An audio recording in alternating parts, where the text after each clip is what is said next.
Portions of the following may not be suitable for younger audiences. Channel 9 recommends parental guidance.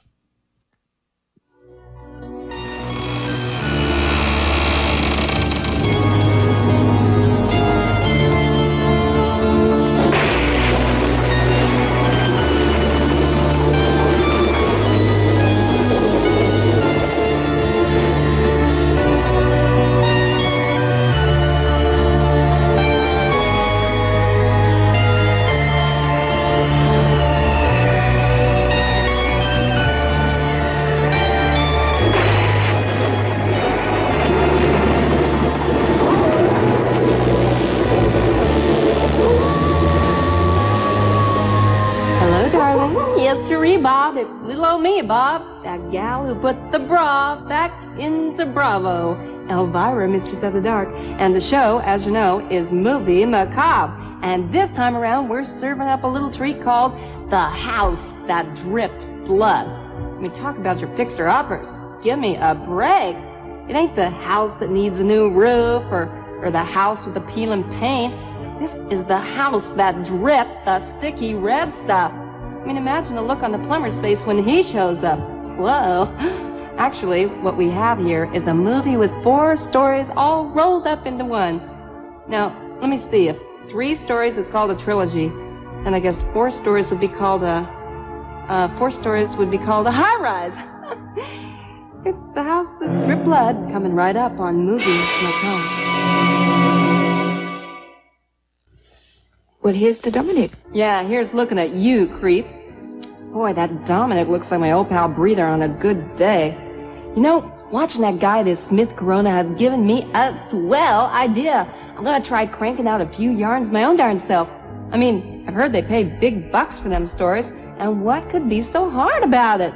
I got the typewriter, I got some paper, and I got a lot of that corrects a lot. So, I'll just go to work right now. Okay, let me see. Once upon a time, okay. Where's the O?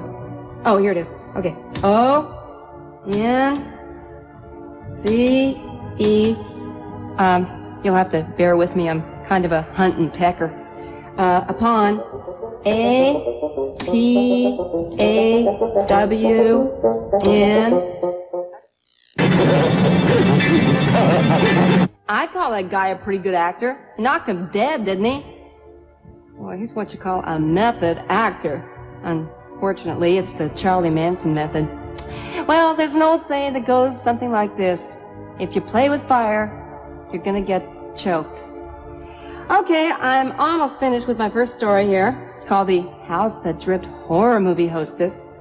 The end. Okay, now maybe I'll just read you a little bit of it, all right? Okay, The House That Dripped Horror Movie Hostess. Once upon a time, there was this horror movie hostess, the end. Maybe I'll just tell you about it instead. Okay, it's about this horror movie hostess, see? And she she hosts horror movies. Yeah, so what happens is, well, she's just like talking away, and then she has to go to do this commercial. What? I have to do a commercial? I don't believe it. I mean, it's just like in my story. Oh, wow. I guess it is true what they say about life imitating art. Or does art imitate life? I mean, am I real, or am I just a figment of your imagination? I mean, maybe I'm just a story within a story. Or maybe I'm just confused. Maybe I should just stick to reading the old prompteroo. And besides, I went and wrecked one of my nails. Yowza, yowza, yowza. Step right up, ladies and gentlemen, and see all your favorite stars recreated in wax in Elvira's Celebrity Wax Museum, the most incredibly realistic display east of Crenshaw Boulevard, conveniently located right next to Dr. Bohum's in the Inglewood Shopping Mall. Step right up and see the baddest mother since Shaft, realistically recreated in wax. Yes, it's the A-Team's own B.A. Baracus, Mr. T. Why, it's so real you can almost smell B.A.'s B.O. Now look over here. Why, it's that blonde beach bunny in braids, Bo Derek, as seen in the movie 10. Accurately fashioned in every detail, right down to her IQ. Spooky, isn't it? No, you're not seeing things. It's really the king. Yes, it's a wax figure of an Elvis impersonator impersonating Elvis in wax. I'm in love. Hey, I'm all shook up. Now step right this way into our hall of baldness. Who loves you, baby? Telly do. Yes, it's TV's Kojak, Telly Savalas. Close your eyes and you'll think he's real.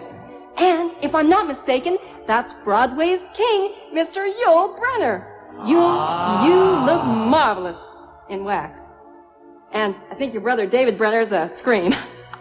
And to complete our tour, it's the brightest star in all of showbiz, the beautiful, the talented star of TV's movie Macabre, and my personal favorite, completely recreated in wax, it's Elvira, Mistress of the Dark. So very lifelike, you would swear they were real.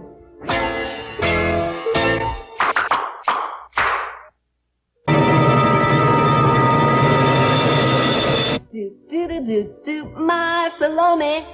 Boy, that is some wax museum, like about 40 wax. When they told Pete Cushing he'd be heading an all-star cast, they forgot to mention the part about his head being on that platter. I mean, the poor devil, he lost his gourd. I shan't be bored. No, gourd, Peter. I said gourd. Read the lips. And the only reason you shan't be bored is because you're out of here. Me, I'm stuck watching the rest of the movie. But seriously, Pete, in retrospect, do you really like this picture?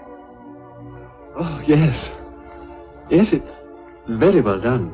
Oh, well, let me ask you this. Did you really like the way they cooked your hamburger? Oh, yes. Yes, it's very well done. Oh, yeah.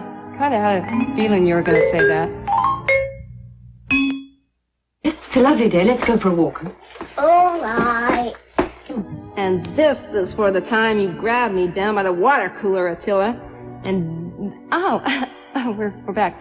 Well, I know this is hard to believe, but here we have yet another story set in the same darn house. I mean, talk about getting mileage out of your location. Hey, Emma, Gravel's out of town this weekend. We can use her house. And for once, we find Christopher Lee as the victim, not the villain. This time, he's on the pointed end of the stick. Boy, that little girl certainly has him on pins and needles. She is what you call a real pain in the elbow. Wait, I wonder if she got those candles from that wax museum in the other story. Well, whatever. We'll get back to the movie right after these messages.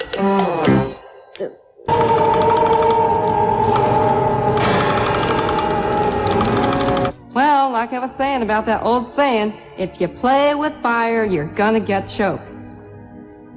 I didn't say I know what it means. I only said it was an old saying. Gee, I don't know why Chris Lee had to go and get so burned up over some doggone doll. I mean, now I guess it means that Mrs. Norton is out of a job. I'm going to stay. Oh, no, honey, no. You are out of here. You're gonna have to go. And don't let the door catch you in the heels on the way out. Maybe I could talk that kid into making a Mrs. Norton doll. I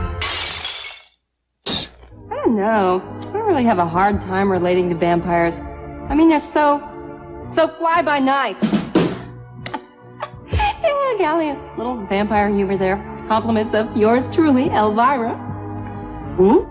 Elvira, Mistress of the Dark, you know? I mean, everybody's heard of me, haven't they?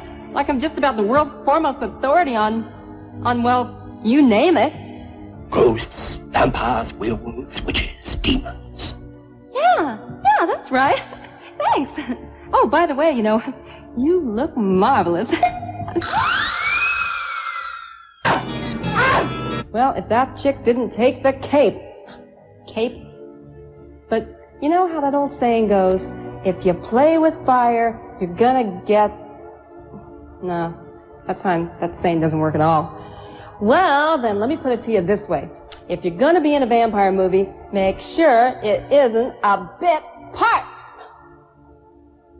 Oh, rim shot. Okie doke. When we come back, and with any luck, we will come back, we'll have the exciting conclusion to our little trilogy. +1. It's The House That Dripped Blood on movie Macabre. Once again, I'm reminded of the paint job on the old Macabre mobile. Dull finish. Say Hey, you won't believe the incredible good luck I've just had. Some guy with a phony-sounding European accent showed up here at the studio with this swell-looking cape. And he wanted 13 shillings for it, but I talked him down to a mere $100. What he obviously didn't realize was that this is an authentic vampire cape. You must be joking. No, I'm not joking, Buster. I mean, come on, look at this. Now, I'll just put this sucker on, and you'll see the transformation. Okay, just watch. Any second now. Does anybody have the time? Oops.